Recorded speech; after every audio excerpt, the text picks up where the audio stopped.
All right. So I've had a lot of people asking questions about my fishing rig for the SeaDoo Spark. So I thought I'd make a quick video showing you how the setup works and how I built it. So I'm going to take a video here. I'm just out on the water today, late October. A cold day up here in Canada, but probably one of the last few I'll be able to get out before the winter. Beautiful day for fishing though. So this is what I built for my SeaDoo Spark Tricks, the fishing rig. It's a 50-liter igloo cooler, as you can see, and I'll try to link as many of the parts as well when I go into the more detailed video of how I built it in the description. But essentially, yeah, it's an igloo cooler. It's attached using the normal SeaDoo link mount. So you can buy this bracket straight from SeaDoo and install it on the bottom of the Spark. It would also work for other SeaDoo models as well. And then I bought these replacement links from Amazon, straight from SeaDoo as well. They're replacement link mounts. I attached those to the bottom of the cooler. And as you can see, it's very sturdy. I have hit some big waves on it and haven't lost anything or done any marks or damage to the SeaDoo as well. So that's been great. So essentially it's linked at the bottom there. There's also this bracket that I have that stops the cooler from going forward, as you can see. And then this ratchet strap here I got from Home Depot, 200-pound ratchet strap that stops it from going back. And you can see it's just linked around the bottom there and then around the handles on the side there. As for the cooler itself, that's usually where I keep my tackle. It gives you a lot of extra storage because obviously SeaDoo Sparks are pretty short on storage.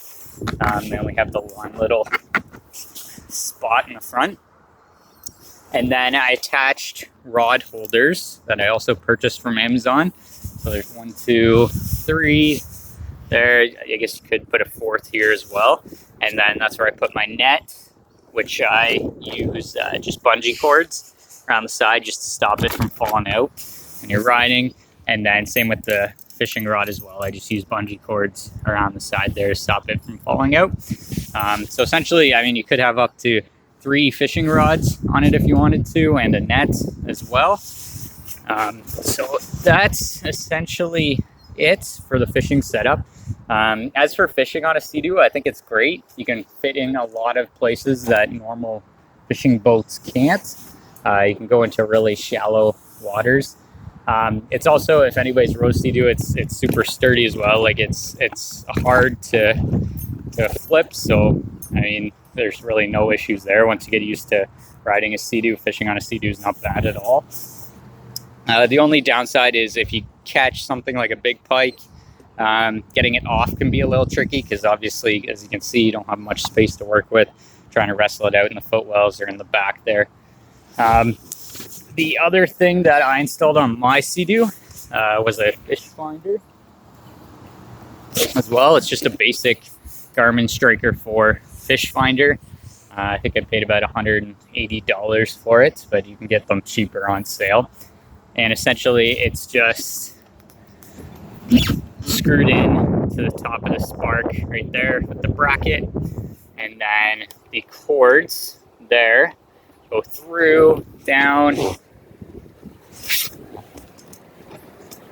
and under that compartment.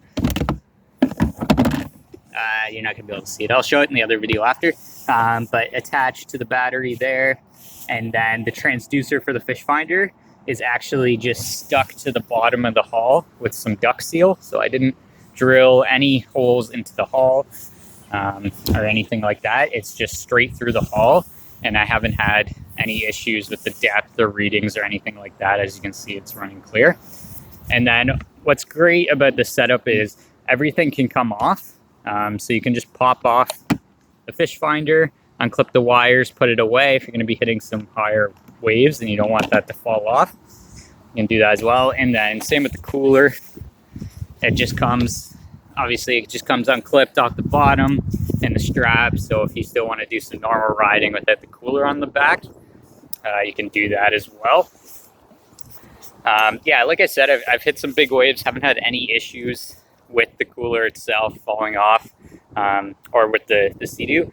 The only thing I'd say is with the extra weight on the back, especially when you're riding two people, you can kind of feel it lift up a little bit more with the nose up higher, but with one person, you're not really going to notice too much of a difference. And this is obviously much greater than the normal SeaDoo coolers that you get that are just 20-liter coolers and cost you $400 or $500. This cooler ran me, I think I paid $120, $130 for it. It's obviously much larger. And then all the other parts are relatively cheap as well. Like the pole mounts, I think were $20 off Amazon. Strap, $10. And then the little brackets here, I actually got from Home Depot. So there's two of them. Just so then I can, when I take the cooler off, I can set it down and it'll still stay upright. Essentially that back bracket doesn't really have any use other than having the cooler sit upright when it's unhooked from the SeaDoo. This front bracket on the other end, that one's really important because otherwise the SeaDoo would just roll forward if that wasn't there, and that kind of stops it from rolling forward. So those bracket mounts, one there and one there, that stop it kind of from going side to side. And then this bracket on the front stops it from leaning forward. And then this strap here stops it from going back. So altogether, it provides a very sturdy cooler.